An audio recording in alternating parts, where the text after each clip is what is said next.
up everyone? So continuing the Venice Film Festival coverage, today's movie I'm discussing on the channel is the latest film from Pablo Larraín, the chap who gave us Jackie and Spencer, keeping with his tradition of making movies about notable, famous, historical women like Jackie and Spencer. His latest film is called Maria. For those of you who are unfamiliar with Maria Callas was a famous Greek opera singer, although she was technically born in New York, and she is played magnificently in this film by Angelina Jolie. I was very excited for this film, okay? The pairing of Pablo Larraín and Angelina Jolie was very tantalizing to me because Pablo Larraín is developing quite a reputation for getting the lead female performances in his movies Oscar nominations. And with Angelina Jolie, she hasn't had one in a while. She's been very selective about the roles that she's played this past decade. But I was so stoked to see if this role was going to do for her what Spencer did for Kristen Stewart. I was kind of seeing this role as a potential grand triumphant return for Angelina Jolie as an actress, and it brings me so much joy to say that you can bet your sweet ass that she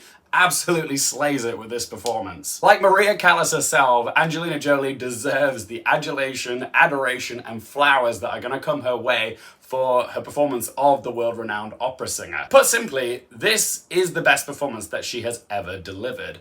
Period. Yep, even better than her performance in Girl Interrupted, which she won her first Oscar for. We can talk Oscars later in the video, but for now I just want to talk about the film itself. Just gonna say straight out the gate though, Maria is a film that not everybody is going to appreciate, okay? Pablo Larraín is something of an acquired taste as a filmmaker. His films can be quite ethereal, poetic, a touch too long sometimes, and he often takes big risks with his framing devices for his movies, and Maria is no different. It's all of those things. Like, this is not your typical formulaic biopic, okay? It's not a Judy or an Eyes of Tammy Faye, okay? It falls more in line with Spencer or even Blonde. Although as soon as I just heard myself say those words, I realized that's probably gonna be a red flag for a bunch of you guys, me comparing this movie to the movie Blonde. It's much more accessible than Blonde is and much more enjoyable. I think the best way for me to explain it would be that if you are a fan of Jackie or Spencer, then you'll probably appreciate Maria as a film. But if you're someone who wants to check out the movie for Angelina Jolie's performance, you might find yourself really loving the performance, but the movie not so much. The plot follows Maria on the last few days of her life while she laments and reflects on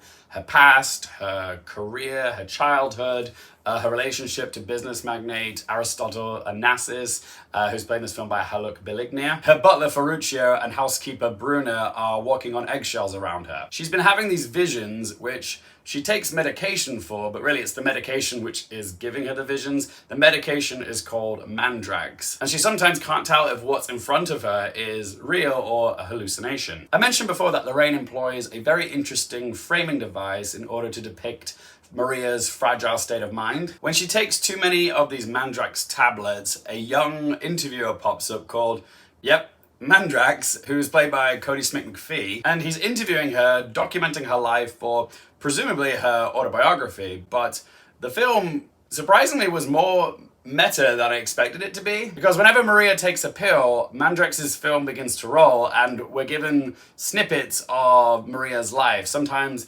it's flashbacks to when she was a young girl and she would sing to German soldiers for money, and sometimes it's like fantasy sequences where it's current day and she's walking around random locations in Paris and like choirs and like 40-piece orchestras are just, you know, popping up and performing for her. And all these different sequences are shot in like different aspect ratios. Some of them are in black and white, okay? It's very cinematic. And it's cinematic because Maria's life is playing out in her mind as if it were a movie, and we've got a front row seat. And Mandrax even titles the film La Callas, The Last Days. So yeah, it's kind of a film within someone's mind within a film about them. Like I said, Larraín is taking a pretty big swing here with this framing device, but for the most I do think it works. Larraín even breaks the film into chapters using one of those film clacker boards, like there's Act 1, Act 2, Act 3, and an epilogue. This is a film about life and death, insanity, and tragedy.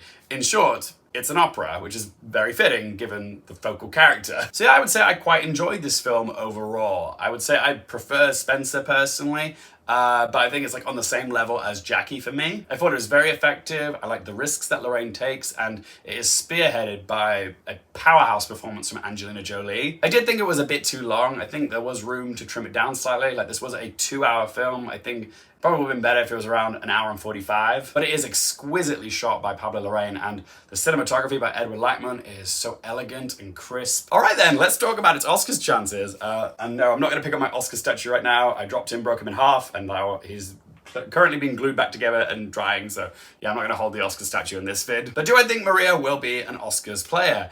I do, but I only think in a few categories. Okay, the main one is obvious. It's what we all came here for, and it is Best Actress for Angelina Jolie. Not even kidding, like 5 minutes into this film, after we watched this opening montage of Maria and her life, I was like, okay, Angelina Jolie's got the nomination in the bag already, but this performance only gets better as the film goes along.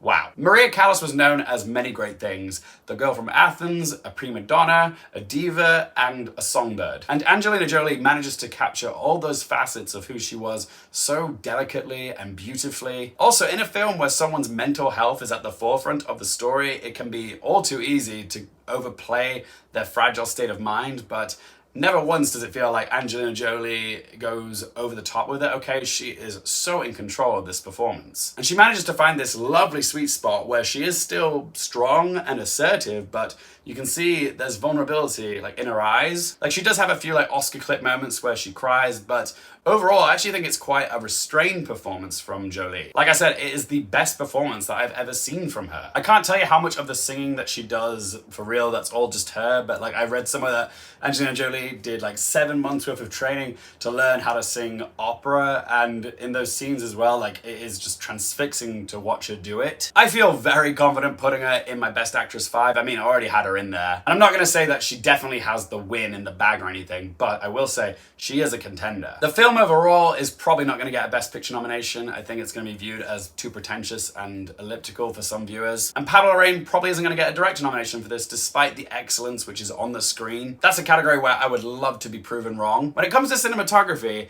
if Edward Lackman can get a nomination for El Conde last year, which is also a Pablo Larraín film, then I do think he might actually have a chance for Maria. I'd love to see back-to-back nominations for him. But again, I do feel the cinematography in El Conde really stood out to voters because it was in that stark black and white. I actually think there's more impressive cinematography going on in Maria, but it's quite varied and eclectic. So yeah, the cinematography in El Conde was very striking. It's probably one of the first things that pops into your head when you think about that film.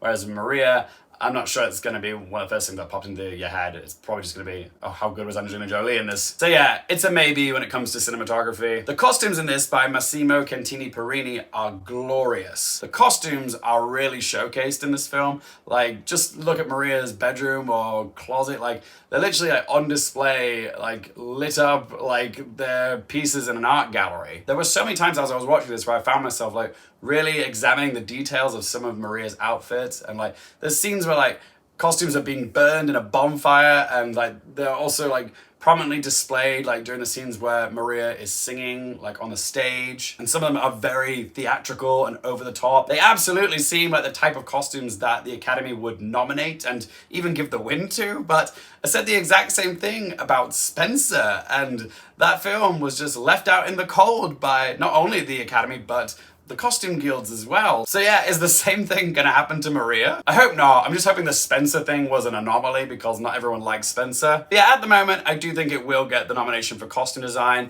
for now. Production design in this was also lovely. Like the art decoration inside Maria's house was just gorgeous. Absolutely decked out with like antique plates, art, furs, jewels, just grand displays of opulent wealth. She has like just one section of her flat which is like dedicated to like Greek marble statues, like busts. I mean, if that doesn't say I'm filthy stinking rich, I don't know what does. But yeah, do I see it getting the production design nomination? Probably not. I'd also like to take a moment to acknowledge the performances of the butler Ferruccio, played by Pierfrancesco Favino, and housekeeper Bruna, played by Alba Rohrwacher. Apologies if I butchered any of those names up. All the Oscars attention for acting is going to go to Angelina Jolie, and no surprise, okay, it is her movie, but she is supported by these two wonderful actors who really do support her. They're two beautiful performances, but it's kind of like Sally Hawkins and Timothy Spall in Spencer, okay? They're just kind of eclipsed by the central performance, which was Kristen Stewart. In this case, it's Angelina Jolie, so yeah, I don't see them getting nominated. So yeah, when it comes to Oscar predictions, the two that I'm feeling the most confident about are Best Actress for Angelina Jolie and Costume Design And there are a few others which are like maybes, but we need to wait and see. What do you guys think? Is Maria gonna get some Oscar nominations? If so, in what categories? Let me know in that comment section down below. All right then, let's ask them 3 questions. Firstly, would I watch it again? Absolutely. Sometimes I love watching a movie just for a performance, and like I said, this is Angelina Jolie's best performance, period, and I would happily watch it again just for her performance. Question 2, do I recommend it for you guys? Like I said, I know this film is not going to be for everybody. But like I said before, if you are curious about Angelina Jolie's performance, then yes, it is worth watching for her performance. But if you've seen Jackie and Spencer and you weren't a fan of those movies, then odds are you might struggle with this as a film. So make of that of what you will. I personally do recommend it. It is coming to cinemas, but it has just been also picked up by Netflix, so you'll be able to watch it there at some point. And third question, what score to give it out of 10? Like I said, I do think it dragged on a little bit, but I love the peculiar atmosphere that Larraín crafts, and of course Angelina Jolie knocks this performance out of the park. So I'm gonna give Maria a score of 7.5 out of 10. But as always, guys, it is just one bloke's opinion. I would love to hear from you. Are you excited for Maria? If you have seen it, what did you think of it? Do you think Angelina Jolie is coming for that second Oscar? Whatever you have to say, do let your voice be heard in that comment section down below. If you guys want more movie, TV, and Oscars-related content, don't forget to click subscribe, and if you want to stay up to date with all my Venice Film Festival coverage, be sure to follow me on all my socials, which are just here. You can find those links in the video description down below. Just grabbing the popcorn, and as always, thank you guys so much for watching. For more things related to movies, TV, the Oscars, and popcorn culture, I'm Luke Harefield, and I'll see you next time.